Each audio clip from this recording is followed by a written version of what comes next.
안녕하세요. 글로벌 리포트 장량입니다. 오늘 제가 나와 있는 이곳은 미 의회 도서관입니다. 오늘 11월 1일은 이 의회 도서관 건물이 문을 연 지 123주년이 되는 날이죠. 1800년 4월에 설립된 최초의 의회 도서관은 의사당 안에 있었는데요. 1812년 전쟁 중 영국군에 의해 불에 타 3,000권가량의 장서와 함께 소실됐습니다. 의회는 토머스 제퍼슨 대통령의 소장도서 6,400여 권을 24,000달러에 사들여 다시 도서관을 준비했는데요. 50명의 화가와 건축가가 작업한 끝에 1897년 11월 1일 토머스 제퍼슨 빌딩이라는 이름으로 문을 열어서 오늘에 이르게 됩니다. 저작권 신청자의 저작물 두 부를 의무적으로 의회 도서관에 보내도록 하는 저작권법이 1870년에 제정돼 의회 도서관의 소장품은 계속 늘어났는데요. 이에 의회는 1938년 존 애덤스 빌딩, 1981년 제임스 메디슨 빌딩을 추가했습니다. 현재 의회 도서관에는 1억 7천만 점 이상의 자료들이 있다고 하는데요. 20개가 넘는 열람실과 전 세계 470개 이상의 언어로 된 3,800만여 점의 책과 인쇄물, 800만 장의 악보, 그리고 각종 지도, 사진, 인쇄물, 영화 필름, CD, DVD 등을 보유하고 있고 토머스 제퍼슨이 작성한 독립선언문 초안, 조지 워싱턴의 취임사와 에이브러함 링컨의 게티스버그 연설문의 필사본까지 다양하고 방대한 자료를 소장하고 있습니다. 매일 15,000개의 새로운 자료가 들어온다는 의회 도서관은 월요일부터 토요일까지 부분적으로 관람이 가능합니다. 다양하고 깊이 있는 세계 소식 글로벌 리포트 지금 시작합니다.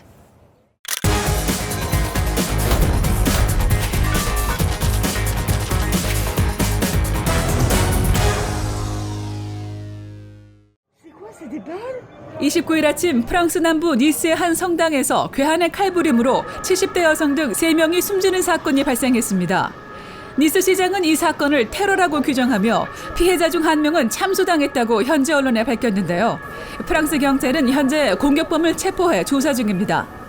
최근 프랑스에서는 에마누엘 마크롱 대통령이 이슬람교 선지자 무함마드 풍자를 표현의 자유라고 옹호하고 이슬람 극단주의자들의 폭력을 규탄했는데요. 이에 이슬람권 국가들이 반발해 여러 나라에서 반프랑스 집회가 열리는 등 프랑스와 이슬람권의 갈등이 고조되고 있습니다. 레제프 타이프 에르도안 터키 대통령까지 나서 마크롱 대통령을 향해 정신과 치료가 필요하다고 독서를 쏟아내 논란을 일으켰습니다. 미국과 유럽에서 신종 코로나 바이러스 확진 환자가 급증하며 전 세계 누적 확진자 수가 4,400만 명을 넘어 이번 주 주요 관심사에 올랐습니다. 미국은 지난 23일 하루 신규 환자가 8만 3천여 명으로 역대 최다 기록을 세웠고 유럽 각지에선 야간 통행 금지령이 내려지는 등 방역 조치가 한층 강화됐는데요. 이탈리아에서 이를 반대하는 시위가 격해져 상점을 약탈하는 사람들까지 나왔습니다. 반대로 호주 빅토리아주에서는 강력한 봉쇄 끝에 넉 달 만에 확진자가 한 명도 발생하지 않아 봉쇄령을 완화하고 외출 금지령을 해제했습니다. 칠레에서 40년 만에 새 헌법 제정이 결정돼 이번 주 주요 관심사에 올랐습니다. 칠레 국민은 지난 25일 치러진 국민투표에서 80%에 가까운 지지율로 새 헌법 제정에 찬성했는데요. 1980년 독재자 아우구스토 피노체트 정권이 만든 현재의 헌법을 폐기하고 새 판을 짜자는 국민의 열기가 그만큼 높았습니다. 이번 개헌은 지난해 지하철 요금 인상으로 촉발된 전국적인 반정부 시위의 성과물인데요. 국민투표 개표를 앞두고 시위 중심지였던 광장에는 많은 시민이 모여 변화에 대한 기대를 나타냈습니다. 대선 부정 논란으로 3개월째 반정부 시위가 이어지고 있는 벨라루스가 이번 주 주요 해시태그에 올랐습니다. 알렉산드로 루카셴코 대통령 퇴진을 요구하는 시위가 도심 곳곳에서 이어졌고 경찰은 섬광탄을 발사하며 일부 시위 참가자를 체포하기도 했습니다. 야권은 예고대로 전국적인 파업에 돌입하며 압박 수위를 높여갔는데요. 벨라루스 정부는 기업들은 정상 가동되고 있고 생산도 멈추지 않았다고 전했습니다. 루카셴코 대통령은 현재 시위 상황은 단순한 선동이 아닌 테러의 단계에 접어들었다며 강력한 대응을 경고했습니다.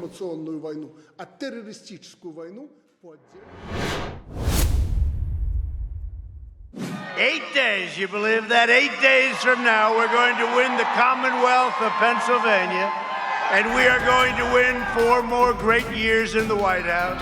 I'm not banning fracking in Pennsylvania or anywhere else. And I can project protect Pennsylvania jobs, period. 백악관을 향한 기나긴 여정이 드디어 막바지에 다다랐습니다. 대통령 선거까지 일주일도 안 남은 이번 주, 도널드 트럼프 대통령과 조 바이든 전 부통령은 마지막 순간까지 온 힘을 짜내 경합주 유세에 집중했는데요.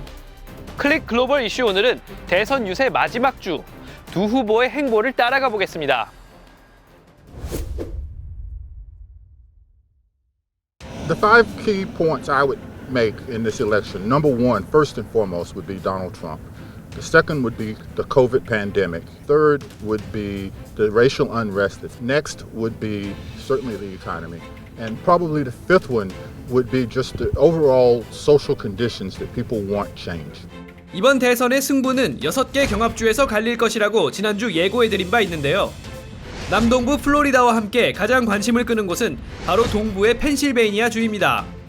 펜실베이니아는 예로부터 철강 산업이 발달했고 지금도 셰일과 천연가스 등 에너지 개발이 활발해 노동자 계층 주민이 많은데요. 주지사는 민주당 소속이지만 상하원 의원은 정확히 절반씩 공화당과 민주당이 나눠서 차지할 만큼 정치 성향이 고르게 분포한 주입니다. Oh, I definitely think there's a chance he's going to win Pennsylvania. I don't believe the polls for one bit. I mean, the support for this president is overwhelmingly compared to what you've seen in 2016. I think it's always scary, especially after the last election, to make a strong judgment or really anticipate. Obviously, that's the hope. I think he has a good shot. I think the polls are suggesting he has a good shot. 선거인단 규모 20명으로 전체 선거구 가운데 5번째로 큰 펜실베이니아는 현재 바이든 후보가 5%포인트가량 앞서고 있는데요. 트럼프 대통령은 지난 2016년 대선 당시 이 주에서 마지막 2주 사이에 6.2%의 지지율 격차를 뒤집고 0.7%포인트 차로 이기며 대역전의 발판을 마련했죠. 4년 전과 같은 역전극을 노리는 트럼프 대통령은 지난 26일 하루에만 펜실베이니아주에서 3개 도시를 돌며 유세를 했고 바이든 후보도 같은 날 예정에 없이 이곳을 찾아 주민들을 만났는데요. 자신이 태어난 고향에서 지지 않겠다는 의지로 풀이됩니다. 올해 처음 유세에 나선 멜라니아 여사 역시 펜실베이니아를 찾았는데요. For the first time in history, the citizens of this country get to hear directly and instantly from their president every single day through social media. 한편 바락 오바마 전 대통령은 또 다른 승부처 플로리다에서 바이든 후보를 지원했습니다. You got a president right now. He wants full credit for an economy that he inherited. He wants zero blame for the pandemic he ignored. But you know what? The job doesn't work that way. 이제 정말 코앞으로 다가온 미국 대선. 과연 승리의 여신은 누구의 손을 들어줄지 온 세계가 관심 있게 지켜보고 있습니다.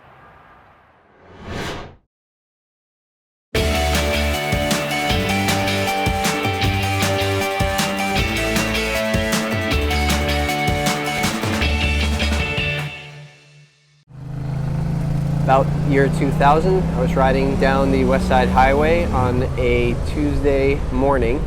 I just got a Ducati M900, ran up to a guy on a similar Ducati, and we complimented each other on our taste in bikes. And he said, "Oh, are you coming to bike night?" And I said, "What's that?"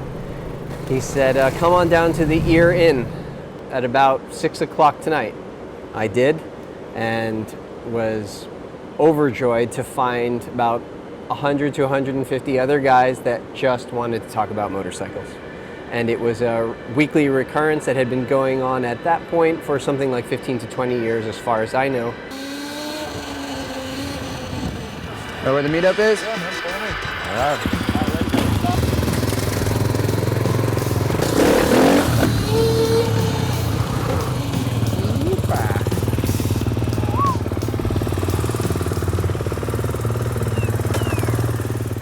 My name's Damian Neufeld. I own and run Riders Alley. It's a business born of passion. I've been coming to this meetup ever since they moved to Brooklyn. Two Wheel Tuesday was happening at a different location for many, many years. I think it goes back to the 50s or 60s. And now we're in Brooklyn. Now we're in Williamsburg. Eventually, Bike Night moved. It got a little bit younger, a little less silver hair, and a little more neon. I actually just found out this meetup a couple weeks ago from a barista at Jane Motorcycle, 1 block away. So this is only my second time being here. These are the most friendly group of people I ever met. Actually, like people are really willing to help you out and get you started and give you advice on how to ride safely. I definitely appreciate the community aspect of it. Absolutely. I looked on social media, I found this group in New York, and I mean, lucky me, I found like over 100 women riders that I could just ask a ton of questions to. Pretty much, I see a lot of people just looking for someone to listen to them ramble on about the technicalities of their bike, how they've modified the exhaust pipes, or certain rides that they've done. This second button, 2, 3, back to 1. And yeah, again, it's just roll and go. It used to be about the speed. It used to be about the sensation of dragging a knee through a corner, at first on ridiculously irresponsible street rides, and then for about 12 years on the racetrack, and then racing, and then coaching. And now it's more about dirt biking for myself personally. The vistas, the feelings of wind, and not really going as fast. Now it's more like 15 to 20 miles an hour. And the common thread would still be camaraderie.